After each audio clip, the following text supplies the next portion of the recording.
নমস্কার বন্ধুরা, কেমন আছো সবাই? আশা করছি সবাই ভালো আছো, ভালো থাকার চেষ্টায় আছো, পজিটিভ এনার্জিতে থাকার চেষ্টা করছো।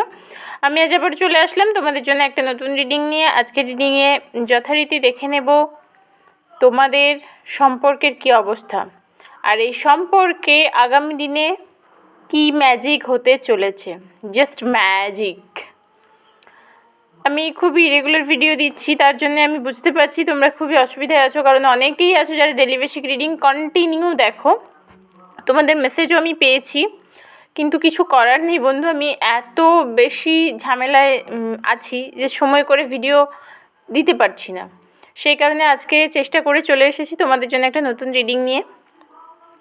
প্রথমেই বলে রাখি, এটা পুরোপুরি একটা জেনারেল টাইমলেস রিডিং। সেই কারণে এই রিডিং তোমরা যখন দেখবে, যে সময় দেখবে, ঠিক সেই সময় থেকে কিন্তু রেজনেট করতে শুরু করে দেবে। আর যেহেতু এটা জেনারেল রিডিং, প্রত্যেকের সাথে 100% ম্যাচ করবে না, এটাই স্বাভাবিক। যার সাথে যতটা ম্যাচ করছে ততটা নেবে, বাকিটুকু ছেড়ে ফেলে দেবে। কেউ প্রয়োজনের অতিরিক্ত নিজের ওপর চাপিয়ে অযথা মনে ভার তৈরি করবে না, কারণ ইউটিউবে একটা জেনারেল রিডিং দেখে তোমার জীবনের কোনো সিদ্ধান্ত তুমি নিতে পারো না। এটা তোমার পার্সোনাল রিডিং নয়।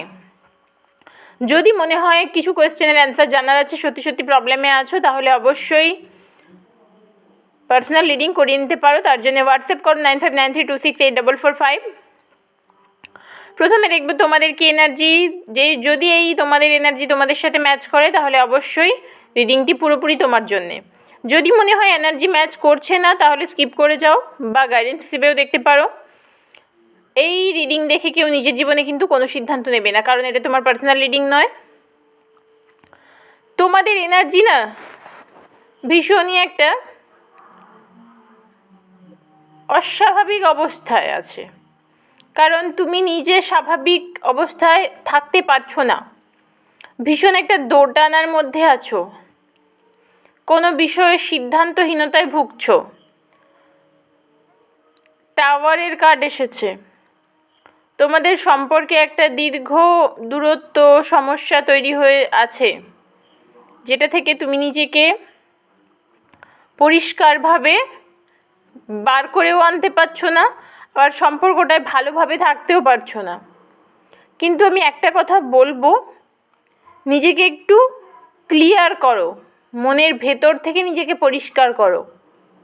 তুমি ভেতর ভেতর ভীষণ একটা যন্ত্রণায় ভুগছো, মন খারাপ, একাকিত্ব, খারাপ লাগা, এই জিনিসগুলো তোমাকে কুড়ে কুড়ে খাচ্ছে, কারণ তুমি সিদ্ধান্ত নিতে পারছো না সঠিকভাবে। সম্পর্কটাই তোমার থাকা উচিত নাকি ছেড়ে যাওয়া উচিত, সেই সিদ্ধান্তহীনতায় ভুগছো। তবে মনের ভেতরে কোথাও এই মানুষটির অপেক্ষাও আছে।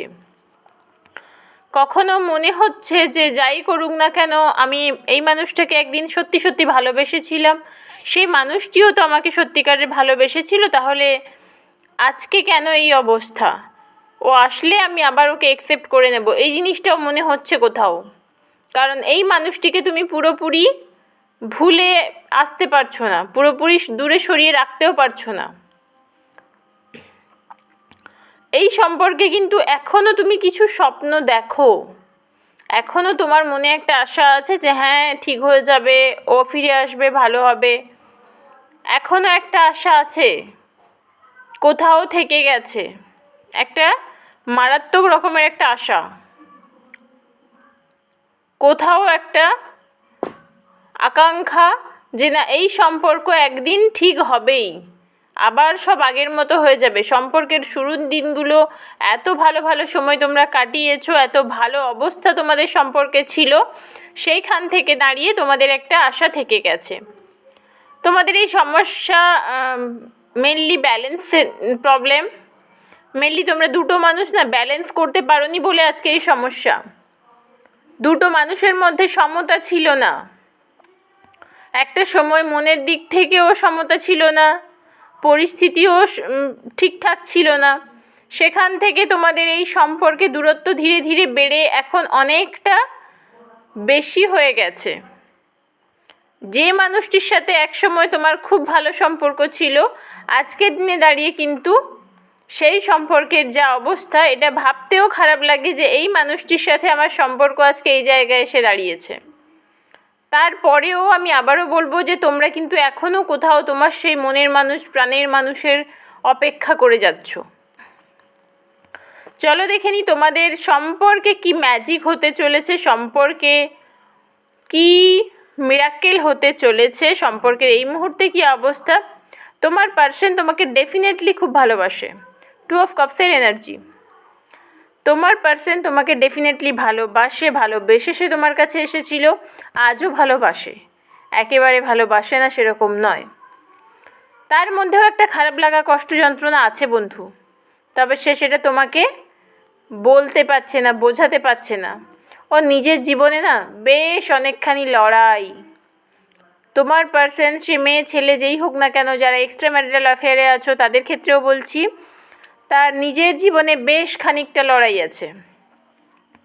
এক কথায় লড়তে লড়তে সে নিঃস্ব হয়ে গেছে।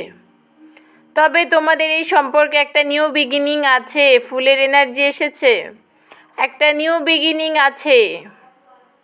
তোমার পার্সন এই মুহূর্তে দাঁড়িয়ে বুঝতে পারছে না সে কি করবে, তার কি করা উচিত। কারণ তার নিজের জীবনে এত বেশি ঝামেলা, ঝঞ্ঝাট, অশান্তি, অকারণ সমস্যায় জড়িয়ে পড়েছে সেই মানুষটি। সেই সব জিনিসগুলোকে সরিয়ে, সেই সব জিনিসগুলো ওভারকাম করে সে তোমার কাছ পর্যন্ত পৌঁছতে পারছে না। তোমার মতো সেও কিন্তু ভীষণ সিদ্ধান্তহীনতায় ভুগছে, কারণ সে কি করবে সেটা বুঝে উঠতে পারছে না। তার জীবনের এত সমস্যা, তারপরে সম্পর্ক নিয়ে ভাবার মতো অবকাশ নেই সেই মানুষটির কাছে। তারও মন খারাপ হয়। কুইন অফ কাপসের এনার্জি, তারও মনের ভিতরটা চুরমার হয়ে যায়, কিন্তু সে সেটা তোমার কাছে এসে বলতে পারে না। তবে ডেফিনেটলি এই মানুষটা তোমাকে ভালোবাসে। আবারও বলবো তোমাদের এই সম্পর্কে ম্যাজিক হতে চলেছে, জাস্ট ম্যাজিক। এই সম্পর্কে একটা রিউনিয়ন হবে, এই সম্পর্কে একটা নিউ বিগিনিং হবে।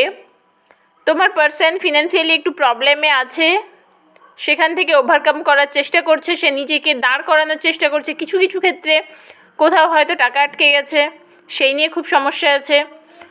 বা এটা হতে পারে ফ্যামিলির কোনো প্রবলেমের জন্য অনেকগুলো টাকা খরচ হয়ে গেছে, সেটা সামলাতে পারছে না। মোট কথা এই মানুষটি কিন্তু ফিনান্সিয়াল কিছু প্রবলেমে আছে। এবার তোমরা বলতে পারো এটা কি শুধু ছেলেদের রিডিং? একদমই নয়, মেয়েদের ক্ষেত্রেও বলছি। ফিনান্সিয়াল প্রবলেম যে কারোর থাকতে পারে, ফ্যামিলি প্রবলেম যে কারোর থাকতে পারে। তো সেদিক থেকে সে নিজেকে একটু দাঁড় করাতে চাইছে, নিজেকে একটু স্টেবল করতে চাইছে। সেই মানুষটিও কিন্তু প্রতারিত। তোমার পার্সনও কিন্তু খুব কাছের কোনো মানুষের থেকে প্রতারণা পেয়েছে। সে হয়তো তোমার থেকে দূরে গিয়ে অন্য কারোর হাত ধরার চেষ্টা করেছিল, কিন্তু সেখানেও সে প্রতারিত। বা এটাও হতে পারে কোনো বন্ধুবান্ধবকে বিশ্বাস করে ঠকেছে। মোট কথা সেই মানুষটি ঠকেছে, আর সেখান থেকে তার মনে একটা ভয়, ভীতি তৈরি হয়েছে। একটা ভীতি তৈরি হয়েছে তার মনে, যে আমার এই সম্পর্কটা আবার ঠিক করতে পারবো তো, ভালো হবে তো, বা আজকে আমার যা অবস্থা সেখান থেকে দাঁড়িয়ে আমি ফিরে গেলে আমার পার্সন কি আমাকে অ্যাকসেপ্ট করবে। সে কিন্তু তোমাকে একটা সুন্দর জায়গায় রেখেছে, সে কিন্তু তোমাকে একদম রাজা বা রানীর চোখে দেখে। তার জীবনে একটু ঝামেলা, অশান্তি আছে, আবারও বলছি। সেই কারণে সে নিজেকে নিয়ে একটু দোটানায় আছে, একটু ব্যস্ত আছে, নিজেকে একটু পরিষ্কার করে উঠতে পারছে না। নিজের জীবনে যেহেতু এত সমস্যা, সেই কারণে সে সেই জায়গা থেকে দাঁড়িয়ে সম্পর্কের কথা ভাবার মতো অবকাশ পাচ্ছে না। তোমার কাছে এসে নিজের সমস্যার কথা, নিজের মনের কথা বলার ক্ষমতা তৈরি করতে পারছে না, কারণ সে নিজেকে নিয়ে এতটাই ঝামেলায় জড়িয়ে আছে, এতটাই সে ব্যস্ত। তবে আবারও বলছি বন্ধু, তোমাদের এই সম্পর্কের ইউনিয়ন হবে, একটা ম্যাজিক হবে, জাস্ট ম্যাজিক। তার জন্য অপেক্ষা করো, সঠিক সময়ের জন্য অপেক্ষা করো, নিজেকে ভালোবাসো, ম্যানিফেস্ট করো, ম্যানিফেস্ট করো। তোমার পার্সন আটকা পড়ে আছে, দেখো কার্ডগুলো কীভাবে এসেছে, দেখো তোমার পার্সন আটকা পড়ে আছে। আমি একটু আগেই বলেছিলাম যে ও নিজের ঝামেলা, নিজের ঝঞ্ঝাট নিয়ে ভীষণ রকমের চাপে আছে, ভীষণ রকমের চাপে আছে। সেই কারণে সে নিজেকে খুলতে পারছে না, তোমার কাছে এসে নিজেকে ওপেন করতে পারছে না। আবারও বলছি রিউনিয়ন হবে, অপেক্ষা করতে থাকো সঠিক সময়ের জন্যে।